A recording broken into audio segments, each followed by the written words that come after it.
Seguimos com o nosso coronavírus especial para você. Nós vamos conversar com o Vitor Serri, que é especialista em direito do consumidor e contratos. Ele está conosco aqui e com muito prazer nós vamos participar dessa conversa para aprender um pouquinho mais. Vitor, boa tarde, obrigado pela gentileza. Eu que agradeço, é uma honra conversar com você, Vanderlei, com o Flávio Prado e todos os ouvintes da Jovem Pan. Vamos aprender um pouquinho mais. Eu queria que você falasse sobre esse assunto que você entende, que é direito do consumidor e sobre contratos, já que nesse momento diferente que estamos todos vivendo, estão existindo algumas mudanças contratuais. Suspensão de reajustes, descontos em contratos com escolas, aluguel, serviços, viagens, enfim, as pessoas buscam aqueles proprietários, em muitos dos casos, dizendo, olha, estou com as portas fechadas, o que eu faço? Eu não consigo pagar, ou tenho disposição, ou tenho suporte para pagar parte do que deveria pagar de acordo com o contrato. Então você deve ter ouvido muito isso nos últimos tempos. Eu queria ouvi-lo um pouquinho mais sobre o tema, Vitor, por favor. Pois é, Vanderlei, a gente vive um momento, uma intempérie que acaba atingindo todo mundo num efeito dominó, uns mais, outros menos, só que de forma inevitável atinge todo mundo. Então, o que a gente incentiva para iniciar a nossa conversa é que as pessoas busquem composições, tenham bom senso, para a gente tentar junto reconduzir a uma situação de reequilíbrio, de isonomia.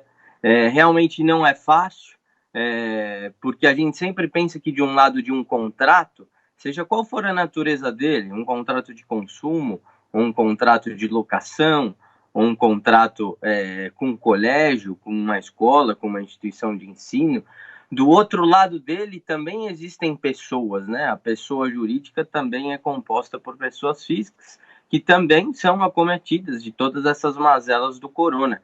Você suportar e manter o ônus de um negócio sem ele estar funcionando ou operando na sua plenitude é algo que também não é fácil. Então merece também a reflexão da outra parte sobre isso. Por outro lado, a gente exigir que a contraprestação daquele serviço ou daquele contrato se mantenha na íntegra, uma vez que ele não está sendo prestado na íntegra, ou sequer está sendo prestado, não me parece justo também. Então, Vitor, o que a gente... Claro. Peço a sua gentileza, só um segundinho, por favor, para você não interromper o seu raciocínio. O Tiago Muniz, do nosso departamento de jornalismo, tem informação importante.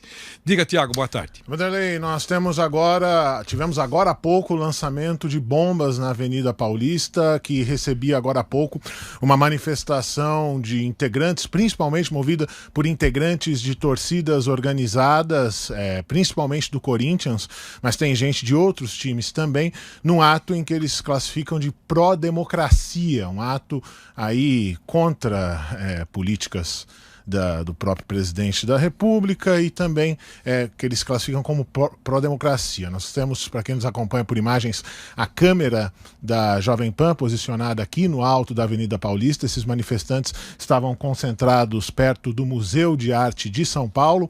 Agora nós não observamos o sinal desses artefatos que foram lançados. A tropa de choque da Polícia Militar está presente, mas nós vemos, sim, perto do Museu de Arte de São Paulo, esse grupo de aproximadamente 600 a 700 pessoas, muita gente vestida de preto, e segue a presença policial muito forte perto do MASP agora.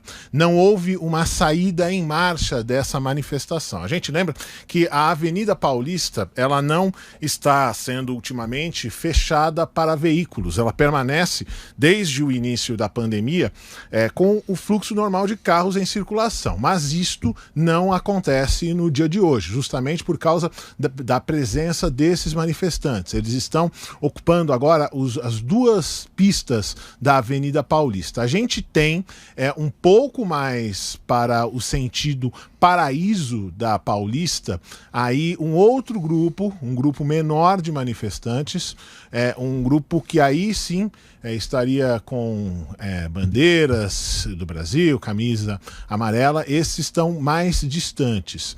Esse ato ele foi até convocado por esses integrantes de movimentos antifascistas e torcidas organizadas, até como uma contraposição a essa outra manifestação. A gente até vê ali que a Alameda Campinas tem o fluxo de veículos, é a Paulista que está completamente fechada. Então nós pudemos perceber que tivemos pelo menos o lançamento de 3 bombas de efeito moral pela Paulista, e aí neste momento segue a presença policial e também continua a aglomeração, a manifestação destas pessoas perto do MASP. Vanderlei.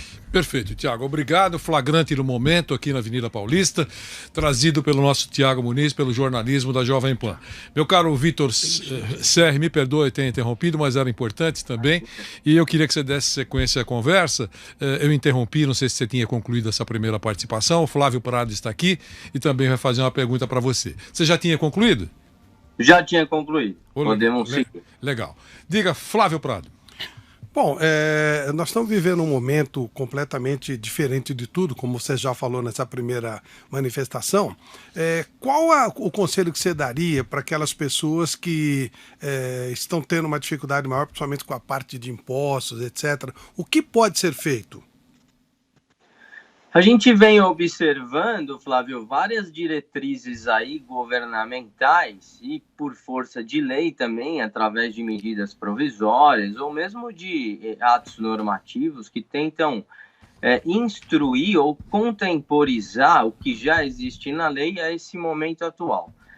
A lei já prevê circunstâncias desse tipo, só que de modo mais genérico, né? Então, juridicamente falando, qualquer contrato tem, por natureza, a possibilidade de ser rescindido por circunstâncias de fato superveniente, força maior, ou, em termos mais jurídicos, o fato de príncipe, que permite que cláusulas que ainda não estejam diretamente postas no contrato, independentemente delas estarem escritas ou não, elas podem ser conclamadas porque elas fazem parte legalmente de qualquer instrumento bem formalizado e qualquer instrumento em relação de boa-fé. Então, o mesmo vale para questões de relações com o Estado. Acontece que impostos tem aí uma questão de legislação um pouco mais diferente, que acaba dependendo de uma flexibilização explícita para cada tributo em espécie por parte do Estado ou dos municípios. E o que a gente vê com relação das autoridades nesses pontos fiscais é que não existe nenhuma demanda efetivamente de descontos. Para um ou outro imposto está existindo uma postergação, um sobrestamento. Então essa é uma seara um pouco diferente da civil, né? Do direito privado, onde o que a gente recomenda é que as partes, contratado e contratante, conversem, negociem, se notifiquem, se componham.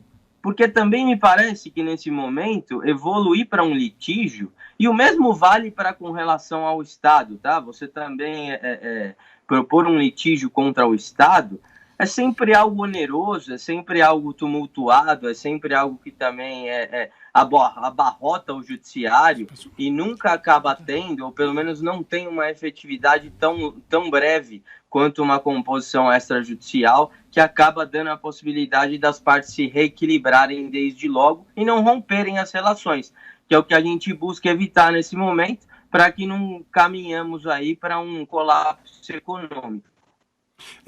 Com relação a esses impostos da microempresa, por exemplo, alguns foram postergados, qual é a tendência disso? Nós teremos lá na frente algum tipo de, financiamento, divisão do pagamento desses impostos? É mais seguro guardar esse dinheiro de alguma maneira? Quem não tem esse dinheiro, como é que faz? Porque em algum momento, claro, esses impostos terão que ser pagos. Qual é a tendência? Nós temos algum antecedente de, digamos assim, esse custo final ser dividido lá na frente? É muito provável. Como a gente vive dias muito instáveis e que as diretrizes acabam mutando diariamente, é difícil prever exatamente o que virá, porque o Estado também acaba ficando desequilibrado num momento como esse. apesar de que o consumidor, o cidadão, é sempre a parte mais vulnerável, mais hipossuficiente e logo a parte diretamente atingida.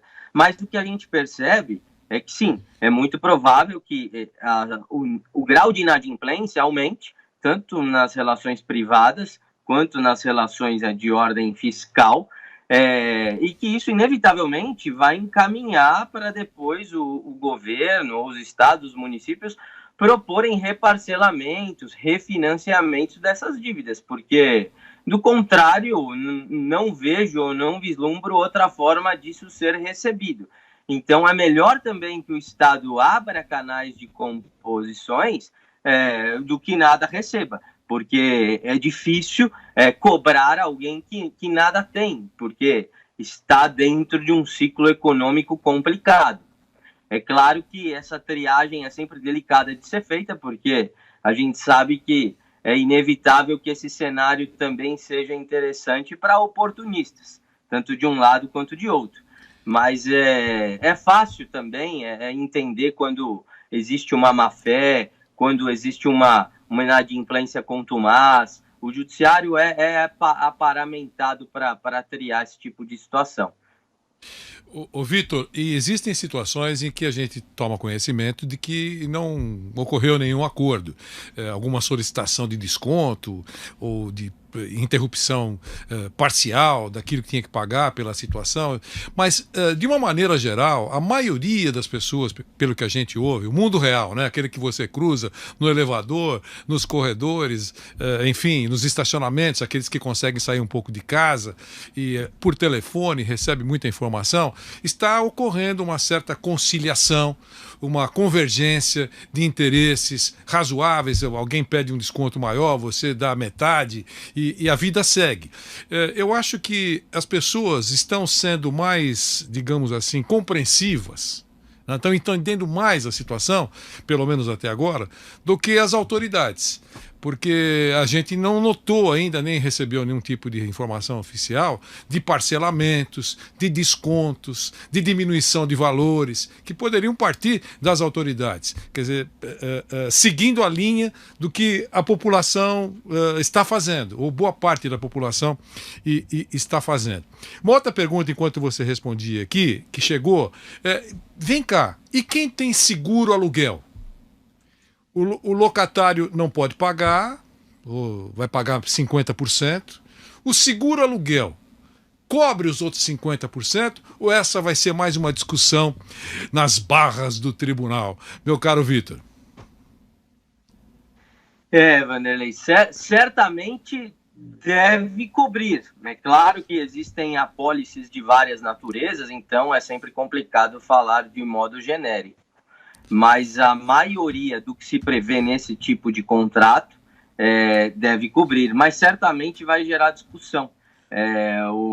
As seguradoras vão vir com os argumentos dela, mas me parece que isso se chama risco do negócio, né? É para isso que o seguro existe.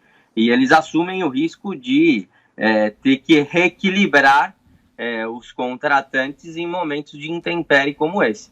E como você bem contextualizou aí, me parece mesmo que a população, que o cidadão, vem tentando aí, num instinto de sobrevivência, se reequilibrar. E essa é a melhor conduta mesmo, porque se a gente for esperar que o Estado não fique inerte, ou que pelo menos não venha com orientações genéricas, ou tão somente de cunho político, a gente vai sucumbir, né? Então, me parece que também penso como você, que a melhor forma, e aí trazendo isso mesmo para o mundo prático, para o mundo real, é se reequilibrar, porque essa vai ser a forma de manutenção das relações.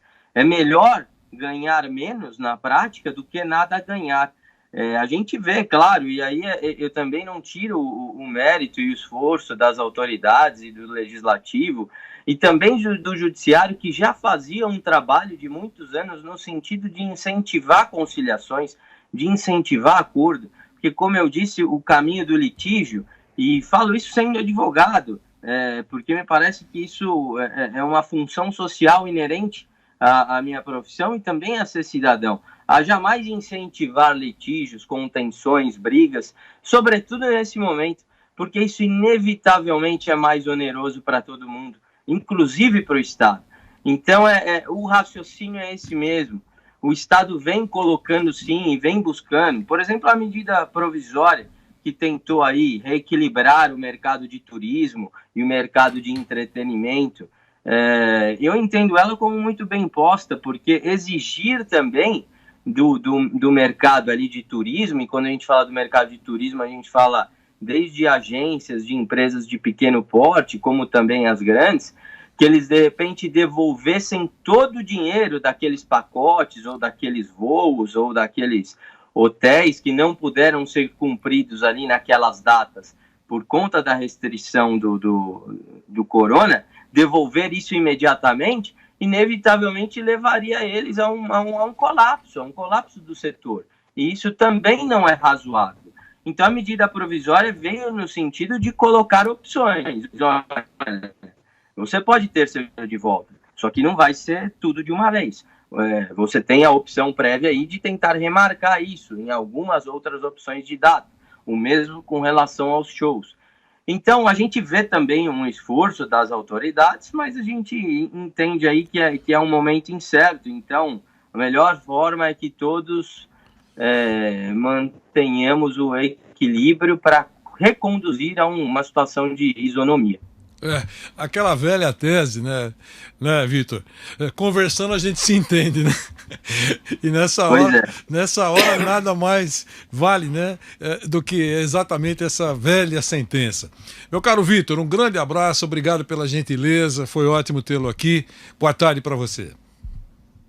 Eu que agradeço você e ao Flávio, Vanderlei. Sou um fã de vocês desde menino por conta do esporte. Um grande abraço. Um abração para você também. Obrigado, Vitor Serri, que é advogado, especialista em direito do consumidor e de contratos, falando aqui ao vivo pela Jovem Pan. Diga, Flávio.